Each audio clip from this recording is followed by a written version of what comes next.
kemarin. 4. Oke, saudara, kita pasti tetap semangat ya. Luar biasa, saya lihat saudara sudah mulai praktek kompak. Nah, itu luar biasa. Nah, kita langsung aja mengingat kembali apa yang kita pelajari kemarin, saudara. Nah, saudara, kita sedang membahas tentang disiplin hidup dalam komunitas kerajaan.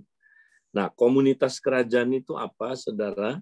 Itulah ya komunitas yang saudara di mana saudaraku mereka hidup dalam kerajaan Allah, saudara, dan mereka dapat mengekspresikan, ya, memanifestasikan kerajaan Allah di bumi ini, saudara. Ya, jadi komunitas kerajaan itu gini, saudara. Komunitas yang mengalami perubahan hidup, ya, dari dalam terus-menerus mengalami perubahan hidup, tapi bukan hanya itu, mereka juga mengubah sekitarnya, saudara. Mereka mempengaruhi sekitarnya, mereka mentransformasi sekitarnya. Ya, ini yang disebut komunitas garam, terang dan garam, saudara. Ya, ini luar biasa. Nah, bagaimana kita menjadi komunitas yang mengalami perubahan hidup dari dalam dan juga saudara mengubah sekelilingnya? Nah, kita harus praktekkan 4 disiplin. Nah, kita ulangi dulu 3 disiplin yang kita sudah pelajari, saudara.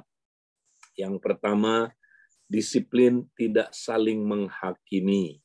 Ya, jadi masih ingat, saudara, jangan jadi komunitas kelilipan balok, ya. Kelilipan sendal aja sakit sekali, ini apalagi kelilipan balok. Nah, kalau kita ada balok, saudara, yaitu sikap penghakiman itu, maka kita nggak bisa melihat selumbar di mata saudara kita, sehingga kita bisa mengambil selumbar itu dari mata saudara kita. Ya, jadi kita letakkanlah balok itu dulu. Keluarkan balok itu dari mata kita, yaitu sikap menghakimi, maka nanti kita bisa mengeluarkan selumbar dari saudara kita. Nah, bayangkan kalau semua orang nggak pakai balok, saudara, berarti kita semua melihat dengan jelas, ya, dan kita dapat mengambil selumbar dari mata saudara kita. Bayangkan kalau kita semua saling mengambil selumbar dari mata saudara kita, artinya apa, saudara? Artinya terjadi perubahan hidup di dalam diri saudara kita, pemulihan, kesembuhan, ya. Saudara-saudara kita mengalami itu, semua kita mengalami, ya. Selumbar saya diambil oleh teman kompak saya, selumbarnya teman kompak saya diambil oleh saya, sehingga saudara kita semua mengalami perubahan hidup, ya. Makanya sangat penting praktek disiplin tidak saling menghakimi, ya, tapi saling memulihkan, saudara. Tapi kalau kita saling menghakimi, apa akibatnya, saudara? Ayatnya bilang gini, janganlah kamu menghakimi, supaya kamu jangan dihakimi. Karena ukuran yang sama yang kamu pergunakan akan diukurkan kepadamu. Jadi kalau kita semua saling menghakimi, saudara, makin besar apa penghakiman itu. Karena saya hakim kamu, hakimi kamu, ukuran yang sama diukurkan pada saya hakimi kamu lagi, ukuran yang sama diukurkan pada saya. Bayangin, saudara. Jadi kekuatan penghakiman ini makin besar. Jadi kita makin nggak ngalamin perubahan hidup, makin hancur hidupnya, saudara. Makanya praktek disiplin tidak saling menghakimi.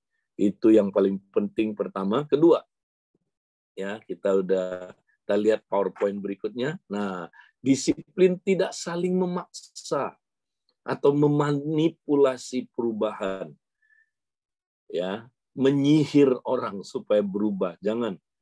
Nah, saudara, pasti ada di dalam saudara komunitas kita, misalnya anak kita, atau misalnya, ya, bahkan anggota kompak pun ada kemungkinan, saudaraku, ya, dia sebenarnya belum lahir baru, saudara.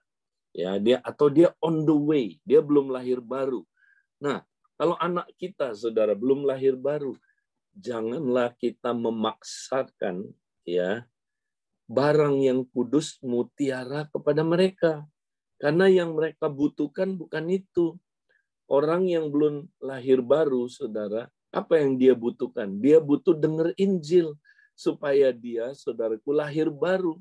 Ya, jadi saudara jangan disuruh melakukan sesuatu yang orang belum lahir baru tidak mungkin lakukan.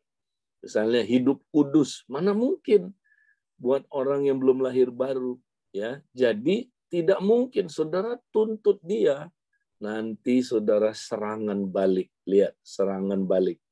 Ya.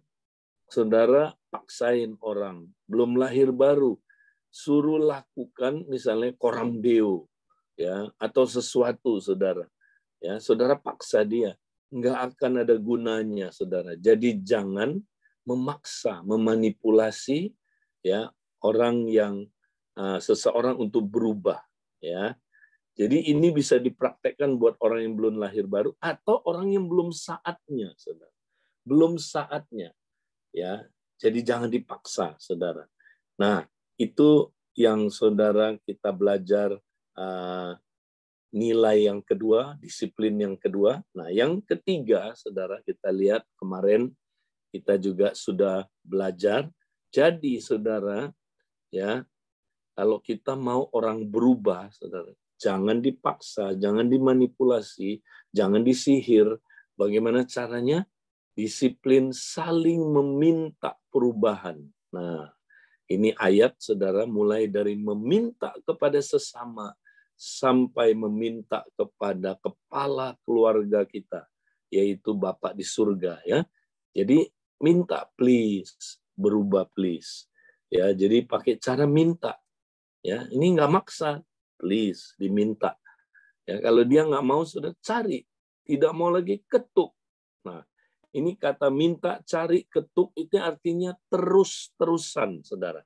Nggak pernah berhenti, terus-terusan kita minta, saudara. Ya, nah kalau minta kan nggak maksa, saudara. Kalau minta kan kita nggak menyihir orang, nggak. Please, kita minta. Dia nggak mau ya nggak apa-apa, kan minta gitu, saudara. Kalau saudara, saya minta please, ya, saudara kan saya nggak maksa saudara, ya kan? Nah, itulah saudaraku dalam hubungan. Nah, kita sering nggak lakukan ini, suami istri, dengan anak, dengan anggota kompak. Kita lebih banyak saling manipulasi, saudara. Ya, nah itu dia. Kalau dia nggak mau dengar, nah, kita minta kepada Bapak kita di surga. Waduh, katanya Bapak pasti memberi pemberian yang baik kepada mereka yang meminta kepadanya. Ya, ini pemberian yang baik, saudara. Kalau kita minta sama Bapak, masa dia nggak memberikan pemberian ini, saudara? Ya, dia pasti akan mendengar doa kita, saudara. Ya, nah, tapi kita mesti tekun, minta terus-terusan, cari terus-terusan, ketok terus-terusan. Nah, kenapa mesti terus-terusan, saudara? Karena Tuhan itu justru lewat ketekunan ini, saudara, kita bertumbuh dalam iman. Waktu kita minta ya konsisten terus-terusan, iman kita bertumbuh, saudara. Jadi itu untuk nolong kita juga, ya. Dan kita, saudaraku, ya akan punya pengalaman makin dekat sama Tuhan. Karena kalau kita minta terus, saudara, kan kita connect terus sama Dia, hubungan terus sama Dia, ya. Jadi bukan Allah tidak mau jawab kita segera, bukan, nggak mau, bukan. Ya, seringkali, saudara, ya yang kita minta itu kita nggak minta dengan iman, ya, tapi ya Dia ajar kita minta lagi, ayo minta lagi. Nah, waktu kita minta, saudara, di situ kita grow in faith, bertumbuh dalam iman, saudara, bertumbuh juga dalam ketekunan. Ya, ingat tekun, saudara, apa-apa itu mesti tekun. Nah, itu kan namanya disiplin, kan? Jadi disiplin itu sampai kita bertekun, makanya terus-terusan. Nah, kompak, saudara, makanya sering berdoa saling mendoakan supaya ada perubahan hidup. Nanti saudara lihat, terjadi perubahan hidup yang luar biasa di kompak saudara. Di keluarga saudara, saling berdoa dengan tekun, minta, cari, ketok, minta, cari, ketok, saudara. Ini komunitas mesti kayak gitu, baru ada perubahan hidup, saudara. Ya, jangan manipulasi, jangan saudara itu kontrol orang, jangan sihir orang, jangan paksa orang, doa, minta, ya, oke. Nah, kalau saudara udah praktek ini, wow, dahsyat saudara. Nah, tapi ada satu lagi, saudaraku, kita akan lihat ini yang keempat, disiplin melakukan apa yang kita ingin orang lain lakukan untuk kita. Ya, ini disebut the golden rule. Wow, ya. Ini adalah kesimpulan dari semua khotbah di bukit, saudara. Ya, ini kesimpulannya. Kalau saudara mau tanya khotbah di bukit itu apa ya? Ini satu ayat ini kesimpulannya. Ya, segala sesuatu yang kamu kehendaki supaya orang perbuat kepadamu, perbuatlah demikian juga kepada mereka. Itulah isi seluruh hukum Taurat dan kitab para nabi. Wow. Apa itu isi seluruh hukum Taurat dan kitab para nabi? Itulah Alkitab, saudara. Kalau ditanya Alkitab itu apa? Hukum Taurat dan kitab para nabi. Ya, itu dia, saudara. Seluruh Alkitab isinya ini, saudaraku. Nah, kalau saudara bisa lakukan ini, wow, saudara melakukan kehendak Tuhan yang terpenting, yang sangat penting, saudara.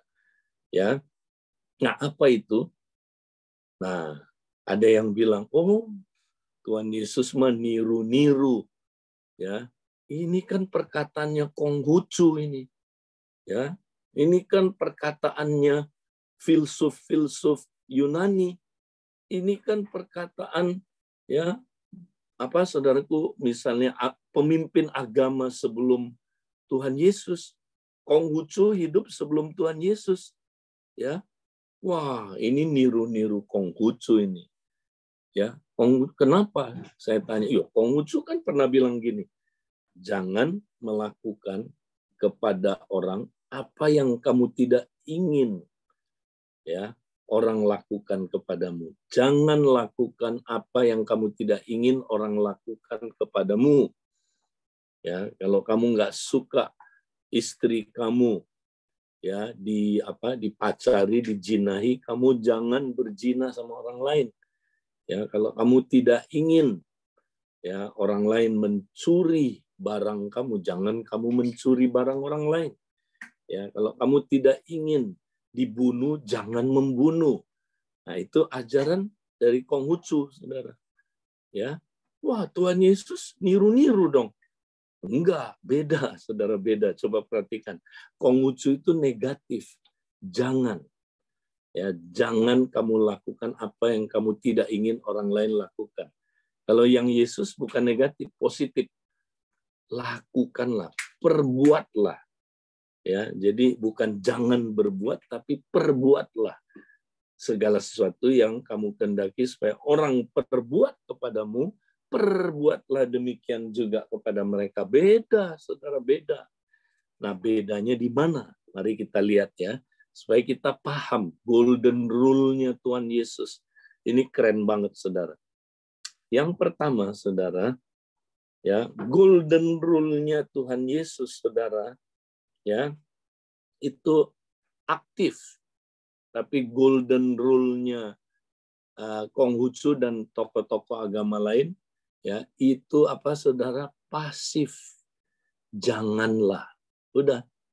Jadi habis janganlah kan, saudaraku, itu pasif kan. Tapi kalau kita aktif, berbuat, ya. Jadi kita dulu yang berbuat, saudara. Ya, kita lakukan, kita perbuat sesuatu, ya. Jadi beda, saudara. Kalau yang satu pasif, yang ini aktif. Nah, kemudian ini kita disuruh bukan cuman meniadakan yang negatif, tapi kita disuruh berbuat yang positif. Ya, nah, saya jelaskan, saudara. ya, kita bukan hanya disuruh jangan membunuh, ya, tapi kita harus apa? Memberi kehidupan. Ya, bukan hanya jangan mencuri, tapi harus memberi. Ya, bukan cuma jangan berzina, saudara.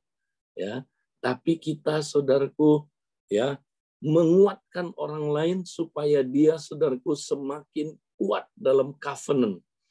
Ya, supaya dia, saudaraku, makin setia dengan istrinya. Ya, nah, saudara, kita bukan hanya tidak memfitnah, tapi kita perkataannya membangun orang lain. Ya, jadi intinya gini, saudara, kita bukan hanya tidak berdosa, ya, kita bukan hanya tidak berdosa, tapi kita mengasihi, itu dia. Ya, saudara, kalau tidak berdosa aja berhenti sampai situ, ya, ya kita sama kayak yang Konghucu, saudara. Tapi ini lebih dari yang itu, karena bukan hanya tidak berdosa, jangan berdosa, tapi kita aktif mengasihi orang itu, saudara. Ya, mengasihi orang itu. Jadi, ya, saudara, kalau yang jangan tadi, ya bisa aja berfokus ke diri sendiri. Lu jangan membunuh ya, karena aku nggak suka dibunuh. Ya, jadi aku fokusnya aku.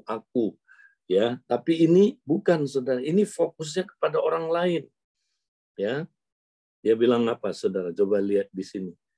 Perbuatlah demikian juga kepada mereka. Jadi fokusnya kepada mereka. Ya, ini adalah fokus kepada orang lain. Kita hidup bagi orang lain.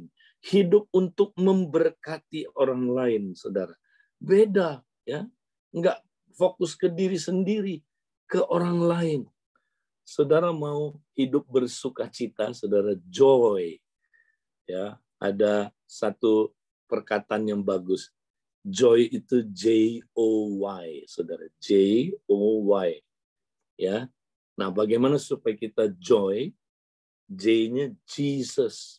Jesus first, Yesus yang pertama, others seconds, ya, orang lain kedua, you last.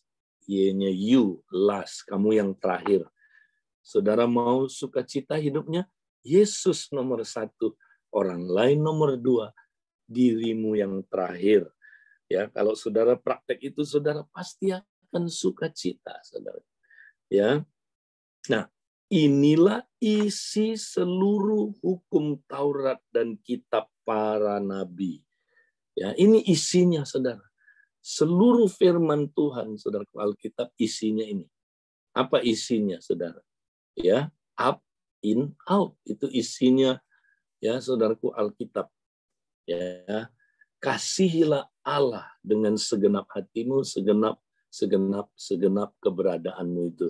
Ya, kedua, saling mengasihi. Ya, saling mengasihi seperti engkau mengasihi dirimu sendiri. Ya, saling mengasihi seperti Kristus mengasihi engkau, saudara. Ini in. Nah, bukan hanya itu, hukum the golden rule ini, saudara. Ya, ini tidak ada hukum yang menentangnya di dunia ini, saudara. Nggak ada. Ya, seluruh mau agama apa aja, saudaraku. Kalau saudara praktekkan ini, saudara akan menarik perhatian mereka. Saudara akan memberkati mereka. Saudara akan membuat mereka, ya, saudaraku, merasakan kasih Tuhan yang luar biasa. Ya, kalau saudara praktek the golden rule buat orang yang tidak percaya, saudara, dia akan melihat Tuhan lewat tindakan saudara. Allah itu adalah kasih, makanya waktu saudara mengasihi dia, ya, saudara melakukan sesuatu yang saudara, ya, ingin dia perbuat buat saudara, ya, maka saudara lakukan dulu, saudara mengasihi dia. Waktu saudara mengasihi dia, dia berasa, dia disentuh hatinya, saudara. Makanya, saudara, ini adalah daya tarik yang luar biasa. Ya, kalau kita bekerja dengan prinsip ini, saudara, di dunia bisnis, Kalau kita praktek ini, saudaraku, kita akan, saudaraku, memberkati masyarakat. Kita akan memberkati orang-orang di sekeliling kita. Ya, saudara, misalnya salah satu aplikasinya, ya, apa yang saudara ingin, misalnya ya, orang lain kasih yang terbaik buat saudara, saudara kasih dulu yang terbaik itu buat orang itu. Wih, excellent itu namanya, saudara. Ya, ya, kalau saudara pengen diberi produk yang bagus, saudara, yang bagus, yang excellent, ya, saudara senang ya. Nah, kata Tuhan, kenapa engkau nggak memberi produk itu kepada orang lain, ya, seperti yang engkau ingin terima. Ya. Nah, maka nanti dalam bisnis produkmu, produk yang bagus, saudaraku. Ya, produkmu itu produk yang bagus, ya, karena engkau lakukan dengan motif aku mengasihi orang lain. Makanya kalau orang praktek the golden rule, saudara, dia nggak akan mau nipu-nipu orang, nggak mau dia, saudara. Nah, saudara tahu ini ada cerita ya. Dulu orang Jepang, saudara, habis perang, ya, mereka kan miskin, saudara, habis kalah perang dunia kedua. Jadi mereka mulai, saudara, supaya cepat kaya, ya, tipu sana, tipu sini, ya, bikin produk yang, saudara, murahan, tapi kelihatannya bagus, ya. Nah, orang beli itu, saudaraku, wih, keren, bagus, ya. Nggak lama langsung udah rusak, saudara, ya kan? Wow, akhirnya saudara terkenal dengan istilah, kalau ada yang jelek-jelek, saudara, produk Jepang. Itu memang produk Jepang itu. Ya. Jadi saudara, satu hari, saudara, nah ini cerita, saudara, di mana orang Jepang dinasehati sama orang Amerika. Karena orang Amerika, saudara, waktu itu, ya, mereka membangun basis tentara, ya. Jadi apa itu, saudara, tempat mereka, saudara, mendirikan apa itu, saudaraku, ya, base-nya, military base, ya, di Okinawa itu. Nah, satu kali, saudara, ya, orang Jepang cerita, ya, tentang bagaimana supaya bisa cepat kaya. Ya, kita harus bisa tipu orang. Kita harus bisa kalau perlu kita kadalin orang, ya. Ya, kita bikin produk yang kelihatannya bagus, tapi setelah dia beli sebenarnya itu murahan punya. Ketipu dia kan. Nah, saudara, waktu mereka cerita, orang Amerika, saudara, menasehati mereka. Salah, Pak. Kalau kami diajarin dari firman Tuhan ini, segala sesuatu yang kamu kehendaki supaya orang perbuat kepadamu, perbuatlah demikian juga kepada mereka. Wow. Orang Jepang ini kaget, kami belum pernah dengar ini. Ini dari mana? Ini dari firman Tuhan. Ini dari Tuhan Yesus. Wah, orang Jepang, saudara, akhirnya menerapkan prinsip ini. Lihat, saudara, sesudah itu, saudara, ya, sampai sekarang, lihat, orang Jepang bagus nggak produknya? Bagus. Itu dia praktek firman Tuhan, saudara. Ya, makanya ayo jangan tipu-tipu, ya, kasih yang nggak baik sama orang, saudara. Ya, apa yang orang Jepang belum lahir baru aja, saudara. Praktekin the golden rule. Lihat mereka, saudaraku, produknya hebat nggak? Ya, mobil mereka kuasai, saudaraku, di dunia ini. Ya, ya itu, saudara. Ya, jadi mereka nggak usah jadi the best, karena mereka do the best. Mereka akhirnya, ya, saudaraku, mendapatkan posisi di atas itu, nggak usah dicari. Nah, saudara, demikian juga kita, saudara. Ya, kita kayak gini nggak? Ini milik kita, tapi kita nggak praktek, saudaraku. Anak Tuhan, mari kita praktek ini, saudara. Nah, kalau 4 hal ini ada, saudara, dahsyat sekali, kompak, saudara. Ya, bukan kompak how lagi, bukan kompak made in Japan kayak dulu, saudara, ya. Ini kompak made in Jesus. Wow. Makanya kompak keluarga, apa aja praktek the golden rule. Amin. Wow, ini keren ya, saudara. Mari, kalau kita mau jadi terang dan garam, saudara, lakukanlah hal ini, saudara. Nah, saya kenal satu orang, saudara. Saya pernah cerita ini. Ya, dia petani ini, saudara. Dia petani vanila. Nah, satu kali, saudara, dia habis dengar Pria Sejati, ya, dan kemudian, saudara, dia juga ikut training Kingdom, ya, pelatihan tentang bisnis kerajaan, saudara. Nah, pulangnya, saudara, wah, dia begitu terinspirasi. Nah, ayat yang paling, saudara, membuat dia terinspirasi adalah ayat ini, saudara. Ya, nah, pulang, saudara, dia merubah ya nilai-nilai dalam bisnisnya, saudara. Ya, dia tulis spanduk, ya, saudara, gede-gede, ya, perusahaan ini anti korupsi, ya, anti korupsi, saudara. Ya, mari kita jujur, ya, kira-kira gitulah, saudara. Ya, dia bikin spanduk, kemudian dia latih semua pekerjanya, saudara. Semua karyawannya dia latih, mari, ya, khususnya ayat ini, saudara. Yuk, apa yang kita kehendaki supaya orang perbuat kepada kamu, perbuat demikian kepada mereka. Ya, nah, waktu itu, saudara, dia bersaksi, cuman saya udah lama nggak ketemu orang ini, saudara. Dia bersaksi, nah, dia waktu itu cerita, saudara, semua vanila itu dikuasai, saudara, oleh tengkulak. Jadi kayak ada gangsternya. Jadi orang petani itu nggak bisa jual beli, saudara. Harus lewat tengkulak. Nah, tengkulak ini, ya, wah, pengisap darah, saudara. Jadi kita ditekan jual murah-murah, dia jual mahal, saudara. Dia yang untung, petaninya, waduh, nggak dapat banyak hal. Nah, kemudian dia udah rubah nilai dia, saudara. Kemudian, ya, dia satu hari lagi berdoa, Tuhan kasih hikmat. Ya, Tuhan bilang gini, ya, kamu jangan, nggak usah jual dari tengkulak ini. Kamu jual sendiri, pakai online. Waktu itu, saudara, online itu baru sekali, belum banyak yang tahu. Tuhan udah bukain nama dia, jual online. Dia jual, saudara. Wih, marah tengkulaknya, saudara. Tengkulaknya marah banget, saudara. Ya, dan tengkulak itu, saudara, mengancam mau bunuh dia. Ya, tapi karena dia dilindungi Tuhan, mereka nggak bisa bunuh dia, saudara.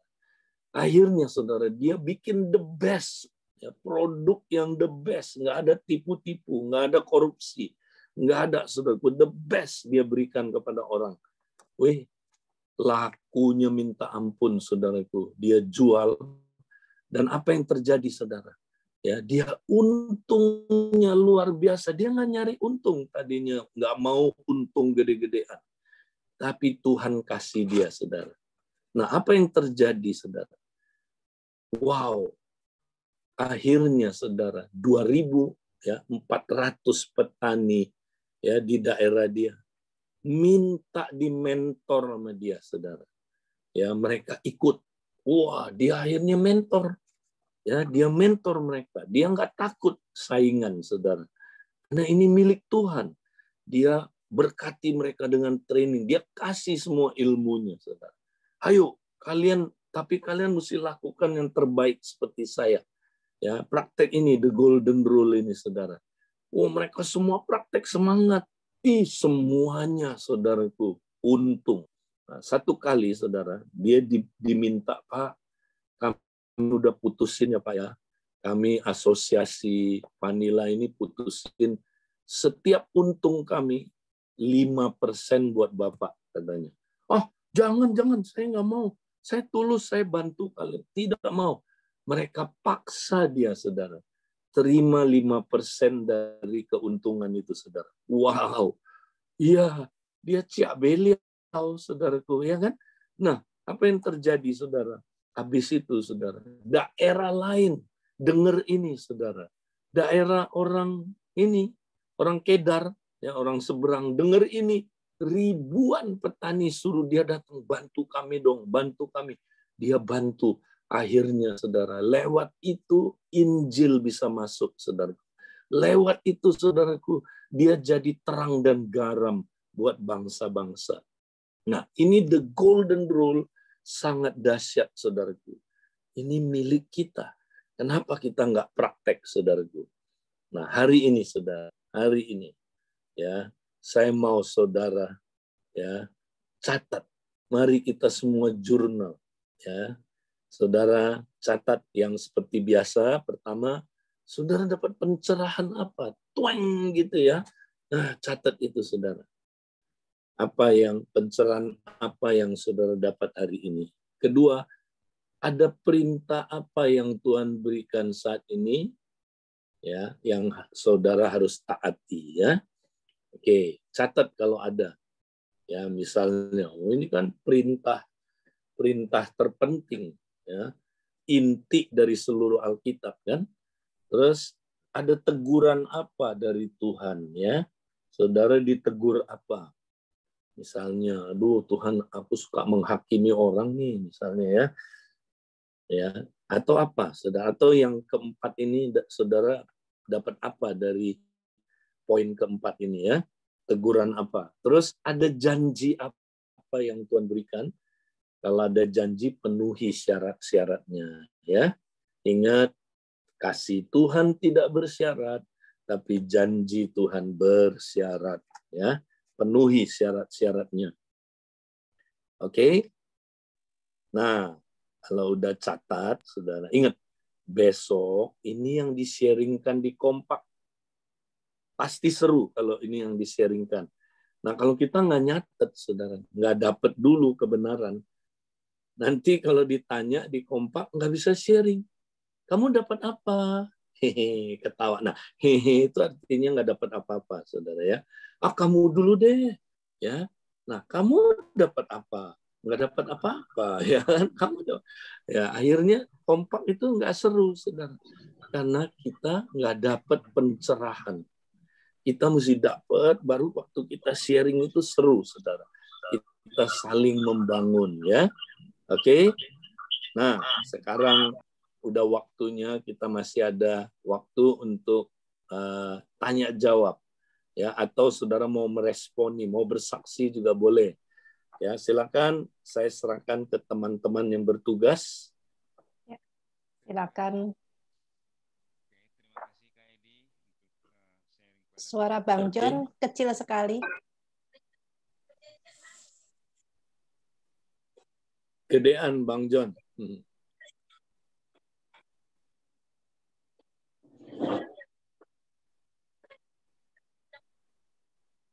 Nggak kedengeran, ya.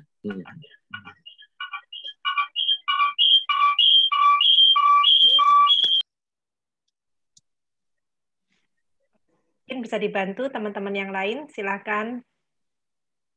Oke, Kak Edi, terima kasih ya untuk pencerahannya malam hari ini, luar biasa teman-teman ya. Ini yang tidak kita pernah kita bayangkan. Oke, saya nyala. Itu tadi belum. Ya, terima kasih untuk Kak Edi untuk pencerahannya malam hari ini tentang disiplin yang keempat ya. Jadi melakukan yang kita ingin orang lain lakukan untuk kita.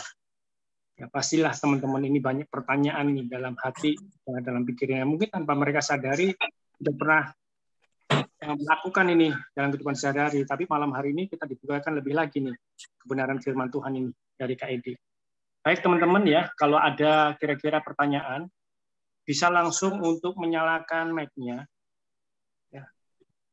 Mungkin ada kira-kira langsung menyalakan mic-nya.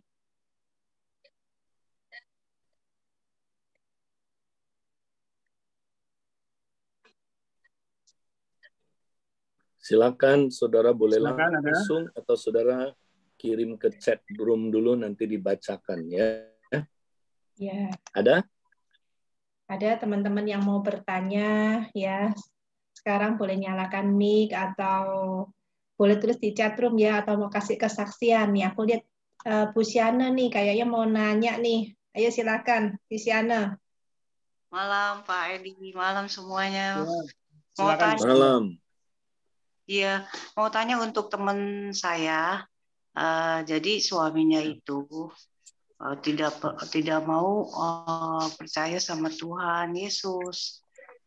susah, makin bandel, makin susah, makinan, bukan makin bener, makin parah gitu. Jadi udah didoain udah lama, bukannya setahun 2 tahun sampai udah puluhan tahun, tapi makin parah Pak, bukannya makin tambah bener. Itu gimana ya mengatasinya Pak? Mohon Wow, pencerahan. puji Tuhan kalau tambah parah. Menurut saya ya, kalau tambah parah itu udah deket. Biasanya kalau kita doain, Tuhan kan bekerja kan. Nah, waktu Tuhan bekerja itu, ya setan juga bekerja, bikin dia parah. Ya, nah itu tandanya kalau Tuhan udah bekerja, dia tambah parah, saudara ya. Wah, makin semangat mestinya. Jadi doanya langsung, terima kasih Tuhan, Engkau sudah bekerja. Aku bersyukur Tuhan. Tuhan terus Tuhan. Aku percaya Engkau terus bekerja Tuhan. Membawa dia mendekat kepada Yesus supaya dia bisa percaya kepada Yesus. Terima kasih. Gitu doanya ya. Jangan, ya Tuhan, kok aku doain tambah parah. Sampai kapan Tuhan? Aku tahu. Oh Tuhan, nah jangan gitu, itu doa nggak beriman. Ya, percaya nggak kita Tuhan di belakang layar lagi bekerja, kita nggak lihat dengan mata kita, tapi dengan iman kita percaya, kita melihat, saudara ya. Jadi terus bersyukur. Ya, saya doain mama saya nih supaya jangan ini ya kecil hati. Saya doain mama saya 38 tahun lo baru terima Yesus. Ya, saya doain koko saya, kakak saya 42 tahun baru percaya Yesus. Itu pun di hari terakhir dia. Di hari dia udah mau meninggal, saudara. Dia terima Yesus akhirnya. Puji Tuhan. Ya, jadi kita ya terus tekun berdoa. Ya, tadi itu tekun minta apa? Tadi itu minta, ketuk, ya kan? Nah, saudara, kita mesti minta, cari, dan ketuk. Ya, itu terus-terusan artinya. Oke, jangan nyerah ya Bu ya. Jadi terus, ya. Iya, dengan iman ya, bahwa doa kita nggak sia-sia. Bapak mana katanya, kalau anaknya minta ya apa saudara ikan dikasih ular, nggak akan, dia pasti memberi pemberian yang baik, saudara. Nah, percaya, enggak Tuhan, Engkau pasti jawab doa saya, ya. Cuman Engkau lagi latih aku Tuhan, ya, latih aku untuk minta, cari, ketuk, ya. Oke. Ya, Pak Edi, ada mau tanya nih ya Pak Edi ya mengenai tadi doa terus menerus tekun. Bagaimana dengan hubungannya dengan Matius 6 ayat 7 dan 8? Lagi pula dalam doamu, janganlah kamu bertele-tele seperti kebiasaan orang yang tidak mengenal Allah. Mereka menyangka bahwa karena banyaknya kata-kata doanya akan dikabulkan. Nah, bagaimana itu Pak Edi hubungannya? Ya, jadi bertele-tele yang dimaksud bukan terus-menerus dengan tekun. Itu konteksnya adalah gini, saudara. Ya, jadi kayak orang mantra, tahu ya saudara yang mantra ya, tahu mantra.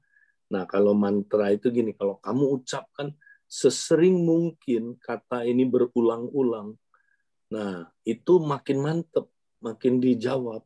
Ya, jadi kalau Tuhan bukan berapa kalinya kita ulang-ulang kayak mantra, ya. Misalnya, oh Tuhan, terima kasih, oh Tuhan, mantranya dibacain gitu. Nah, lalu kita pikir dengan banyaknya kita mengulang-ulang, itu yang dimaksud bertele-tele ya. Kita merasa, wah, mantra begini nih, tok tok tok tok tok tok tok ceng, tok tok tok, wah, makin banyak sering kali kita pegang apa itu saudara, tasbih ya, terus, wah, kita merasa makin mantap saudara, dijawab Tuhan ya. Jadi bukan itu ya, kalau itu justru bukan konsep Kristen ya. Jadi tekun di sini itu saudara, kita maksudnya nggak nyerah, kita minta terus ya, kita cari terus, kita ketuk terus, nggak nyerah ya. Jadi beda dengan mengulang-ulang sesuatu ya, dengan harapan dengan banyaknya kali mengulang cepat dijawab. Ya, dengan kita konsisten terus, ya, minta, cari, ketuk, ya. Jadi itu beda sekali, ya. Oke. Thank you, Pak Edi. Oke ya. Ibu Elvi, kami Halo. tanya Ibu Elvi. Enggak ya. Oke, ini di chat ada pertanyaan Kak Edi. Saya mau bertanya lewat chat untuk orang yang suka menghakimi. Kemarin kan Kak Edi bilang perlu mencari akar masalahnya, caranya seperti apa. Bagaimana kalau jika kita sudah berdoa, tapi akar masalah dari suka menghakimi itu belum juga dibukakan? Bagaimana itu, Kak? Ya. Nah, sekali lagi tekun. Ya. Kita tekun datang sama Tuhan, percaya Tuhan pasti, karena Dia mengasihi kita, Dia mengungkapkan penyebab-penyebabnya itu, ya. Jadi kalau kita datang sama Tuhan, Tuhan, tolong aku Tuhan, aku mau Tuhan berubah. Perubahan ini sesuai kehendak-Mu Tuhan. Tuhan nyatakan kenapa aku suka Tuhan menghakimi orang. Ya, kenapa aku suka menghakimi dengan sekilas pandang. Aku suka menjatuhkan hukuman menurut kata orang. Ya, Tuhan, tolong Tuhan. Aku ingin mendengar suaramu. Aku ingin Tuhan, Kau berbicara pada aku. Ya, datang aja sama Tuhan. Ya, koram deo praktek. Ya, nah nanti tiba-tiba saudara kita lagi masak, lagi nyetir atau lagi tiba-tiba twing. Ya, Tuhan menyatakan tuh, Roh Kudus menyatakan. Kamu ingat nggak waktu kamu kecil pernah kamu suka dihakimi orang? Ya, makanya karena kamu sering dihakimi, ditekan sama orang, ya, disalah-salahin terus, maka responnya kamu lakukan yang sama sama orang lain. Nah, misalnya ya, itu Tuhan nyatakan itu. Nah, biasanya Tuhan akan suruh kita ngampuni orang yang menghakimi kita itu, yang melukai kita itu, ya, ampuni dia. Nah, waktu kita ampuni dia, saudara, apalagi kadang-kadang dia bawa kita ngelihat situasi itu, ya, kita bisa lihat situasi itu, dan kita berdoa, saudara, dan kita akhirnya ampuni orang itu, dan Tuhan mulai pulihkan kita. Ya, nah, kalau saudara yang merasa ya saudara perlu, ini penting saudara. Seringkali kesembuhan itu terjadinya saudara ya di dalam komunitas. Kan sekali lagi saya bilang saudara, contohnya selumbar. Bagaimana selumbar kita bisa diangkat, dikeluarkan? Perlu saudara kita, kan katanya ya, kita perlu saudara kita mengambil selumbar. Nah, selumbar itu apa, saudara? Itulah yang tadi sikap menghakimi itu, saudara. Ya, kita juga punya sikap ini, ya, ingin menghakimi orang, ya. Kemudian saudaraku, selumbar ini blind spot kita nggak lihat, ya. Tapi saudara kita bisa lihat, saudara kita bisa angkat itu dari saudara. Jadi kalau saudara bingung juga, coba sharing di kompak, saudara. Minta didoakan. Ya, nanti saudara waktu saling mendoakan itu, tiba-tiba Tuhan kasih ini saudara. Ya, kasih lihat. Nanti saudaramu ada yang dapat ini karunia pengetahuan, ada yang dapat hikmat, ada yang dapat membedakan segala roh. Kemudian mulai terjadi operasi, saudara. Ya, dicabut akar-akarnya oleh saudara di kompak itu, saudara. Nah, itu sering terjadi kesembuhan di dalam kompak. Ya, jadi coba praktekkan, saudara. Oke? Nah, kalau belum juga mungkin kompaknya belum paham, saudara, nggak apa-apa. Ya. Nah, bawa orang ini, saudara, ketemu ada orang-orang tertentu, saudara, yang Tuhan pakai dia, saudara, dalam karunia pengetahuan tajam, karunia hikmatnya, membedakan segala rohnya tajam. Nah, minta dilayani, saudara. Dia ngerti inner healing. Nah, nanti kita dilayani, kita bisa sembuh. Ya, oke. Oke, Pak Edi. Jadi ada butuhnya suatu kerjasama ini Pak Edi ya dengan Ya, kompak-kompak ya. Jadi karunia-karunia itu keluar semua akhirnya. betul. Ya. Baik, Pak Jadi Edi. saudara jangan putus asa. Kompak saudara kurang kuat dalam pelepasan misalnya. Nah, kita bisa cari orang yang kuat di pelepasan. Tolong dong, layani dong. Ini anggota kompakku perlu pelepasan. Jadi kompak pun perlu kerjasama, nggak bisa sendirian. Ngerti ya? Nah, ini kita saling tolong-menolong. Dia kuatnya di penginjilan. Kita lemah kompaknya. Nah, minta di mentor sama orang ini. Atau gini, nanti kalau kamu lagi penginjilan, boleh nggak kami ikutan? Nah, di situ belajar. Jadi saling namanya berserbuk silang namanya ya. Kompak itu saling membutuhkan, saling menolong, saling ya bekerja sama. Oke. Terima kasih Kak Edi. Ini ada pertanyaan. Mau tanya, di satu sisi kita diajarkan jangan menghakimi. Tapi di sisi lain ada yang bilang menerima saudara kita apa adanya. Gimana ini cara menyimbangkannya Kak Edi? Terima kasih. Iya, justru jangan menghakimi itu adalah akhirnya, ujungnya kita bisa terima dia apa adanya, ya kan? Kalau menghakimi itu kan nggak bisa terima apa adanya dia. Kita lihat salahnya terus, kita cecer salahnya terus, ya kan? Kita tuduh dia, kita wah ini nggak benar nih orang nih. Wah, justru untuk bisa saling menerima apa adanya adalah jangan saling menghakimi. Justru itu kuncinya, jangan saling menghakimi. Ya, gitu. Jadi itu tidak bertentangan, justru sejalan. Tidak saling menghakimi dengan bisa menerima apa adanya, itu sejalannya, tidak bertentangan. Pak Edi, mau tanya nih Pak Edi, bagaimana kita sebagai orang percaya menjawab pertanyaan orang sinis? Jadi mereka berkata seperti gini, Allah kamu kan Maha Kuasa, kenapa dia bekerja harus melalui doa? Kenapa dia tidak langsung menolong orang itu? Kenapa harus melalui doa-doa orang? Nah, kita sebagai orang percaya bagaimana Pak Edi menjawabnya? Ya, jadi karena gini saudara, Tuhan udah selesaikan semuanya, ya. Nah, Dia mau kita yang mengeksekusinya. Karena memang saudara, kita dengan Tuhan ya seperti kepala dengan tubuh kan.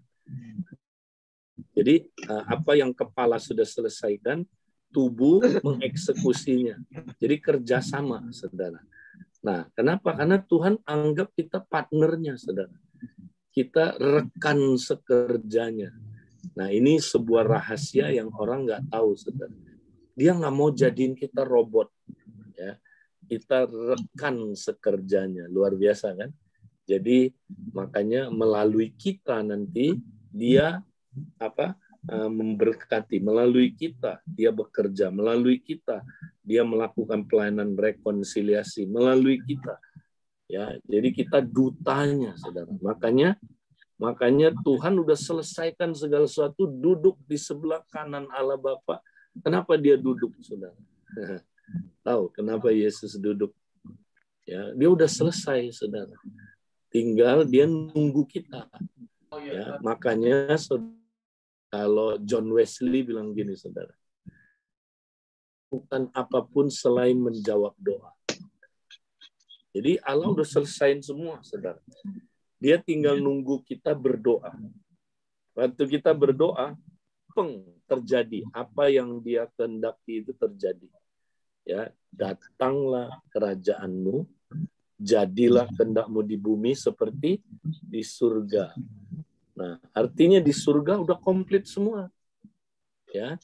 Jadi tinggal kita datangkan ke bumi ini, saudara. Nah, mendatangkannya ke bumi itu dia nunggu kita, saudara. Karena kita rekannya, ya. Kita, saudaraku, rekan sekerjanya, saudara. Ya, dia nunggu kita. Ayo, kita yang make it happen istilahnya, saudara. Tapi udah happen dulu di surga, udah terjadi. Tinggal kita bilang jadi. Apa yang sudah diselesaikan surga jadi di bumi ini. Ya, Tuhan, biar itu jadi Tuhan. Ya, seperti yang Kau kehendaki. Dan itu mesti tekun. Ya, kita lakukan. Oke? Ya, makanya ada firman-Nya dikatakan Pak Edi, dia bilang, aku berkata kepadamu, sesungguhnya barang siapa percaya kepadaku, ia akan melakukan juga pekerjaan-pekerjaan yang aku lakukan ya. Maksudnya itu kali Pak Edi ya. Jadi Tuhan bekerja melalui orang percaya. Setiap orang percaya ada kuasa. Ya, Pak Edi. Iya, betul. Begitu ya. Ya. Jadi kita rekan sekerjanya ya. Ya, jadi Tuhan tidak langsung bekerja sendiri gitu Pak Edi ya, harus melalui orang percaya. Ya, karena kita partnernya. Ya, ya, thank you Pak Edi. Ya, Bapak Ibu, kalau ada yang mau bertanya, silakan buka mic ya. Ini ada pertanyaan dari gimana sih langkah praktisnya supaya bisa menang dalam golden rule ini Kak Edi? Apalagi dalam keluarga gitu kan, untuk praktisnya menang dalam golden rule ini Kak. Ya, ini namanya disiplin kan. Jadi disiplin itu apa? Saudara kalau mau jadi juara tinju, coba gimana jadi juara tinju? Saudara belum juara, mau jadi juara tinju, apa yang paling penting? Latihan, Pak Edi. Iya, itu dia, latihan. Ya, makanya disiplin rohani ini tidak tiba-tiba muncul, enggak. Latihan. Ya. Saudara tahu enggak Rudy Hartono dulu ya, juara All England 8 kali itu. Ya, 7 kali berturut-turut. Nah, saudara, Rudy Hartono, wah kita bilang aku kalau bisa kayak Rudy Hartono keren ya, juara All England. Wih, itu paling bergengsi zaman saya, saudara. Juara di dunia belum pernah ada orang 7 kali berturut-turut dan juara 8 kali All England. Ya, belum pernah ada kayak dia. Ih, keren ya. Waduh, keren. Aku mau dong kayak dia. Langsung saudara main di lapangan kayak dia. Bisa nggak juara? Bisa. Bisa. Bisa masuk ICU, saudara. Ya. Bisa mati kita nggak latihan. Ya kan? Nah, dia bisa juara itu karena latihan, saudara. Nah, demikian juga kita. Disiplin-disiplin ini latihan. Oh, mana bisa? Nah, makanya mesti mengandalkan Roh Kudus. Ya, masih ingat nggak cara praktek disiplin rohani segitiga itu? Peranan Roh Kudus, ya itu paling utama. Dia yang latih kita. Nah, jadi biar Roh Kudus latih kita. Bagian kita bikin planning, punya rencana praktek disiplin rohani yang intensional, disengaja. Ya. Kemudian saudara latihan. Nah, nanti Roh Kudus yang ciptakan situasi supaya kita bisa latihan. Ya, jadi misalnya gini, golden rule ini gimana prakteknya, saudara? Roh Kudus bilang siap, oke, siap ya. Sekarang ya soal, kalau ujian kan dikasih soal, saudara ya. Nah, apa yang itu Roh Kudus izinkan? Dia izinkan saudara konflik ya dengan istri, bukan dia yang menyebabkan, tapi saudara jegeran sama istri ya. Nah, waktu jegeran itu saudara, baru kita, waduh, kok respon saya gitu ya. Nah, kita latihan, belajar sesuatu di situ. Wah, nggak bener nih. Waduh, kalau gitu aku aku nggak mau tertuduh, aku mau lakukan sesuatu kepada istri saya, apa yang saya ingin istri saya lakukan sama saya. Oh Tuhan, tolong saya Tuhan. Biar Roh Kudus-Mu melatih aku Tuhan. Nah, latihan itu perlu sekali nggak? Nah, cukup sekali nggak? Nggak cukup, berkali-kali. Nah, mulai ketawa ini. Kayaknya udah nggak mau. Udah nggak jadi deh Pak Edi. Ya, nggak jadi deh. Nah, ini kita. Murid itu jangan gitu dong, saudara ya. Biarin dia latih kita terus. Kita gagal lagi, latihan lagi, saudara itu. Pasti bisa. Karena Roh Kudus diutus untuk jadi penolong kita ya. Kita pasti bisa, saudara. Jadi pemuritan nggak ada yang instan ya. Kekristenan itu tidak ada yang instan. Pak Edi, tolong saya mau ditampar sekali beres.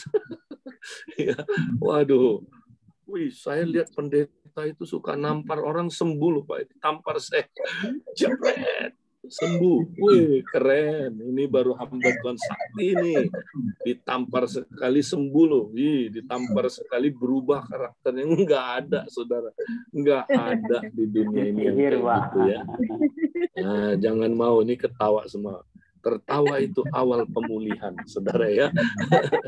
Oke. Pengalaman pribadi kayaknya kayak gitu. Iya, pengalamannya. Jadi kita suka mau instan, apa-apa instan, nggak bisa. Latihan, saudara. Latihan. Itulah pemuritan, ya. Tangkap ya, saudara. Nah, bagus, sudah ketawa nih ya, makin seru nih biasanya. Lagi diproses, Pak. Iya betul. Saya juga, bukan cuma saudara, saya juga. Jadi kalau kita ngadapin ujian, ini harus bersyukur Kak Edi ya. Iya. Seperti anak sekolah mestinya harus bersyukur ya. Kalau benar ada ujian, berarti ada kenaikan kelas ini. Betul. Kalau nggak ada ujian, berarti nggak naik kelas. Iya. Roh kita pasti suka. Nah, daging kita nggak suka, Pak. Daging kita, ngapain sih kayak gitu? Nah itu daging itu. Ya, tapi jangan dibiarin, dilawan dagingnya. Ya, kamu nurut, kamu jangan macam-macam. Aku mau diuji, ya. Nah, aku mau diuji. Di situ nanti lulus, ya. Oke. Ya, Pak Joni. Halo. Lagi mau bertanya Pak Joni, silakan. Ya Pak Edi, saya mau tanya soal latihan menjangkau jiwa-jiwa bagaimana Pak Edi? Nah, itu mulai besok, ya. Mulai besok nanti kita akan belajar, saudara, punya kebiasaan-kebiasaan ya yang kita mesti praktekkan, ya. Misalnya kita lagi kerja di kantor, saudara, ya. Nah, kita mesti peka koram Deo sambil kerja itu, ya. Nah, sambil doa dengan Tuhan, Tuhan, ya, siapa Tuhan yang Kau ingin saya layani? Tuhan, berikan aku kesempatan melayani orang yang belum kenal Engkau, ya kan? Nah, jadi kita doa terus, nanti tiba-tiba, saya kasih contoh ya, ada satu dia dia kerja di hotel, kerja di hotel, ya. Nah, satu kali kami ngajar dia, kamu sambil kerja mesti koram Deo ya, ya Kak, koram Deo. Ya, nanti kamu peka, Tuhan bisa buka jalan, ketemuin kamu sama jiwa-jiwa di sekeliling kamu, nggak usah jauh-jauh tempat kerja kamu, itulah ladang misi kamu. Jangan jauh-jauh, Tuhan taruh kamu di hotel itu, berarti Tuhan mau kamu menjangkau jiwa di hotel itu. Karena itu ladang misimu. Oh gitu ya Kak, iya. Ya udah, dia satu kali dia koram Deo, sambil kerja, dia di desk kan hotel itu. Nah, dia lihat saudara, ada pekerja hotel itu cleaning, saudara, bagian cleaning. Ya, tiba-tiba, aduh, aku sakit pinggang katanya, keceklek pinggang, saudara. Nah, Tuhan bilang gini, nah sekarang kamu doain dia. Terus dia tanya, ya pokoknya dia orang M ya, orang agama lain. Bu, mau nggak Bu, saya doain Ibu. Tapi pakai cara kepercayaan saya ya, dalam nama Tuhan Yesus ya. Itu Ibu tahu kan Isa Al-Masih suka menyembuhkan orang ya. Dia bilang, oh bisa ya, bisa ya, mau nggak saya doain? Mau saudara. Dia cuma tumpang tangannya, dalam nama Yesus sembuh. Langsung coba Bu gini, udah nggak sakit, udah nggak sakit. Wow. Nah, udah kan? Dia pikir ya udah itu aja. Dia pikir ya udah. Dia percaya nggak percaya Yesus, saya udah doain. Satu hari, saudara, dia bilang, Bu, tolong dong Bu, datang ke rumah saya. Ada yang ini diguna-gunain, mulutnya miring. Waduh, ya saudara, diguna-gunain. Wah, langsung Tuhan bilang, ini kesempatan. Pergi. Ya, oke, nanti sore habis kerja saya datang ya. Nah, lalu pekerja ini datang dengan kompaknya, saudaraku, datang. Doain, saudara. Itu dahsyat banget. Mulutnya miring begini. Begitu didoain, langsung normal, saudara. Langsung, semuanya saudara senang. Ya, ajak makan di rumah itu, saudara. Makan-makan. Nah, ini kayak Lukas 10. Ya, ajak makan, saudara. Dan mereka cerita-cerita. Akhirnya, saudara, mereka bisa dengar Injil lewat itu, saudara. Ya, diberitain Injil semuanya, saudaraku. Ya, terbuka untuk Injil hari itu, saudara. Nah, itu contoh ya. Jadi semua kerja Roh Kudus. Makanya kita koram Deo terus. Bagian kita simple. Kita ikut dia. Makanya koram Deo waktu bekerja, koram Deo waktu nyetir, koram Deo waktu kita jaga toko. Koram Deo, saudara. Nanti Tuhan akan pimpin kita. Nah, gimana caranya? Nah, hadirilah nanti session-session berikutnya ya. Oke. Puji Tuhan. Luar biasa. Ya, saya setuju dengan Kak Edi ya. Jadi kalau kita ladang penginjilan itu gak jauh-jauh gitu. Kita bekerja ya. Saya sendiri sudah pernah ngalamin dengan tetangga ya. Tetangga ini anaknya keseret mobil. Jadi tulang apa di sini, tulang belakang sama tulang rusuknya 4 patah. Jadi saya berkunjung ke rumah sakit Islam, dia orang M. Ada suatu dorongan ya. Mukanya ini tahu sendiri anak umur sekitar 1 tahunan keseret di aspal sama mobil kan. Wow. Jadi dia ada rencana mau dioperasi. Gitu. Jadi saya didorong untuk mendoakan. Saya doakan, saya bilang, dia orang Minang. Saya bilang, dah minta izin ya saya doain anakmu. Silakan Pak RT. Gitu. Nah, saya mendoakan, dia tahu saya Kristen. Saya mendoakan dalam nama Isa Al-Masih. Begitu udah selesai kami doakan, 2 hari kemudian anak itu sudah pulang. Saya sendiri kaget. Memang selama saya berdoa untuk orang sakit, secara medis kayak dia, baru hari itu saya ngalami, saya lihat dari hasil ronsennya, yang pertama sama kedua, itu udah nyambung semua. Sampai profesornya yang merencana mau mengoperasinya, itu nggak jadi. Dia tanya, "Loh kok bisa kayak gini? Apa yang dilakukan?" Dia bilang sama profesornya di rumah sakit Islam, "Iya, ini RT saya yang doain, Pak." Habis itu saya nggak tahu udah nyambung aja. Gitu. Wah, di situ sampai dia bilang, "Pak RT tolong doain lagi supaya lebih sembuh lagi." Gitu saya. Oke, Kak Edi, lanjut ya. Ini ada pertanyaan lagi. Oke. Salam Pak Edi, saya mau bertanya. Saya memiliki teman saya yang saat ini saya gumuli. Teman saya ini tertutup ketika saya chat, kadang dia respon, kadang tidak. Pertanyaan saya, apa tindakan real saya? Apakah saya harus terus berkomunikasi atau cukup saya doakan? Saya rindu teman saya bisa pulih. Iya. Dia, apakah dia orang sudah percaya atau belum? Kalau boleh tahu. Kelihatannya belum percaya ya. Kurang tahu nih Pak. Ini pertanyaan dari Ibu Cecilia. Ibu Cecilia, mungkin bisa langsung bertanya sama Kak Edi. Bisa buka mic-nya. Oh sudah Pak Edi katanya. Oh udah percaya. Berarti dia tujuannya supaya dia pulih ya. Iya. Ya. Oke. Ya gini saudara. Memang kayak tadi ya, kita jangan memaksakan kalau belum waktunya. Ya. Nah, caranya kalau kita udah usaha, dia tetap aja ya misalnya dia belum meresponi, ya kita jangan merasa gini, aduh tindakan saya sia-sia. Loh, belum tentu saudara. Ya, sebab Allah itu sebenarnya bekerja di belakang layar. Cuman ya kita seringkali nggak lihat kan, karena kita nggak lihat, kita nggak percaya bahwa sebenarnya Tuhan sedang melakukan sesuatu.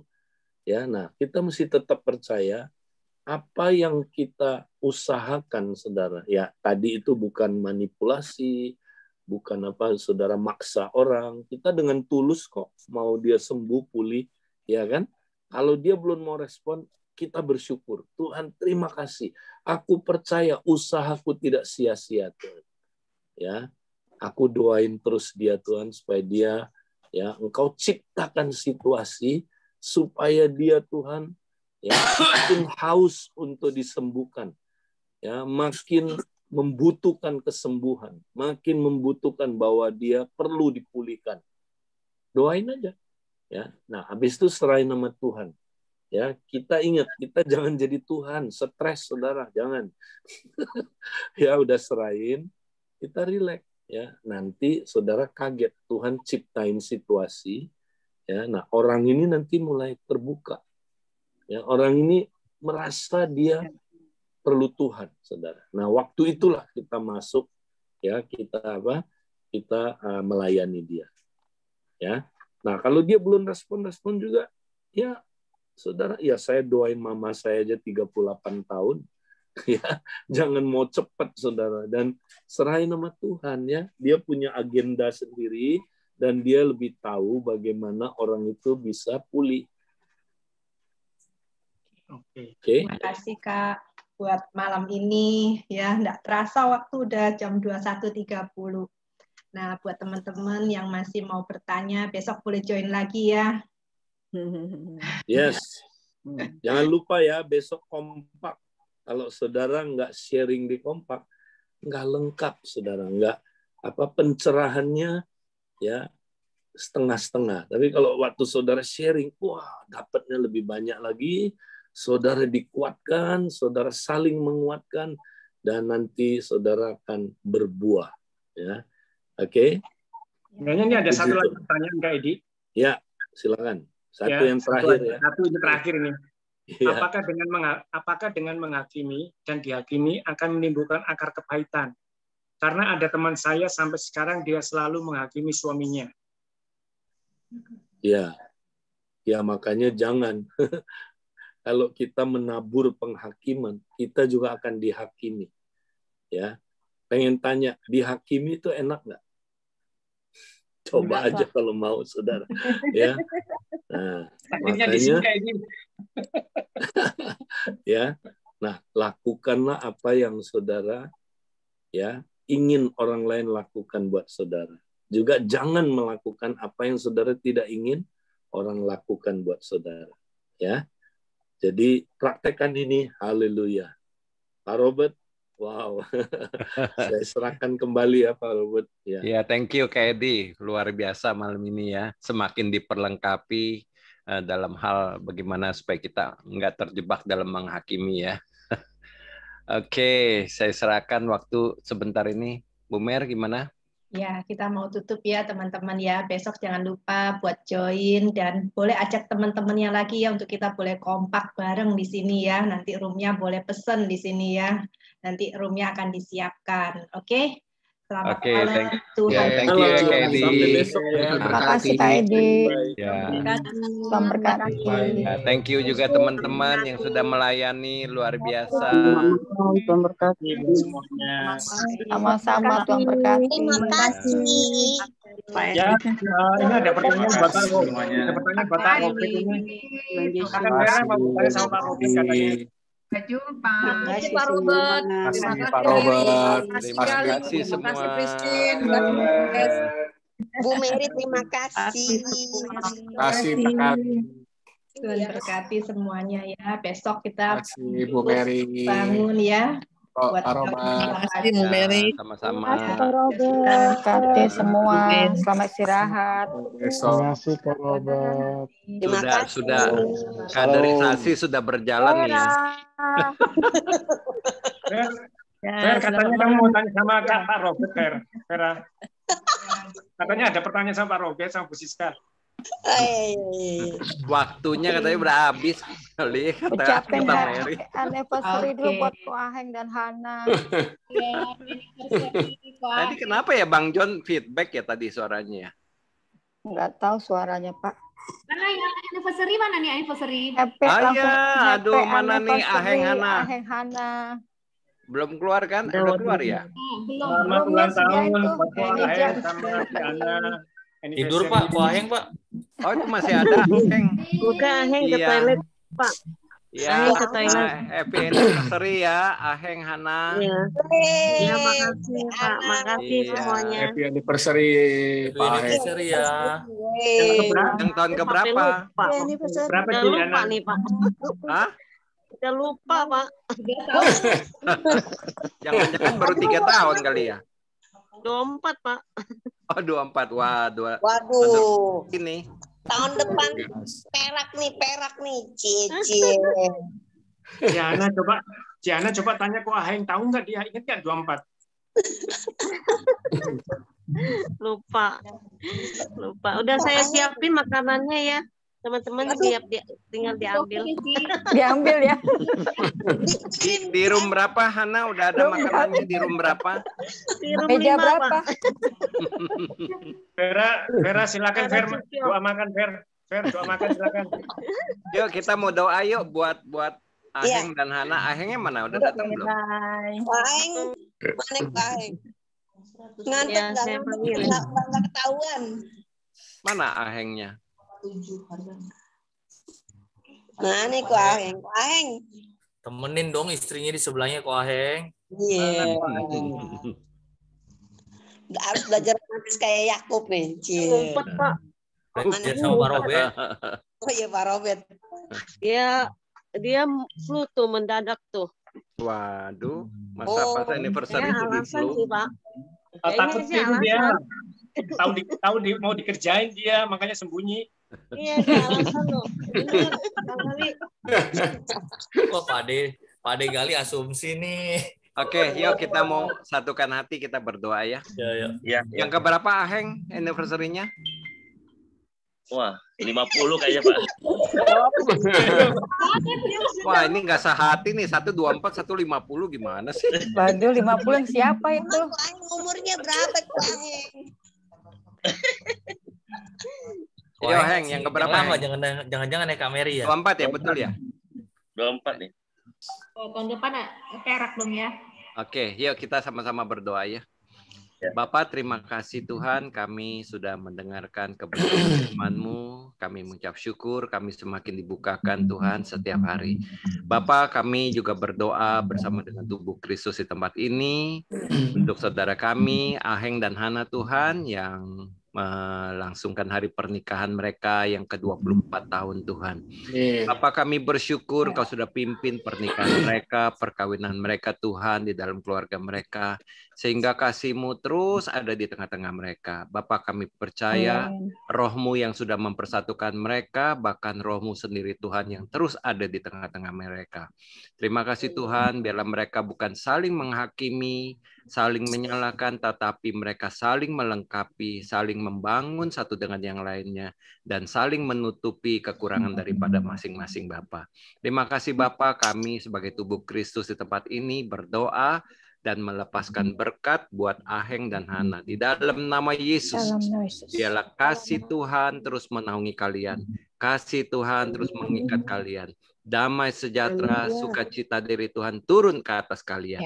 Terpujilah namamu Tuhan Yesus, berkat Tuhan mengalir di dalam keluarga kalian. Terima kasih Bapa, kami mengucap syukur di dalam nama Yesus. Kita semua yang percaya berkata, amin.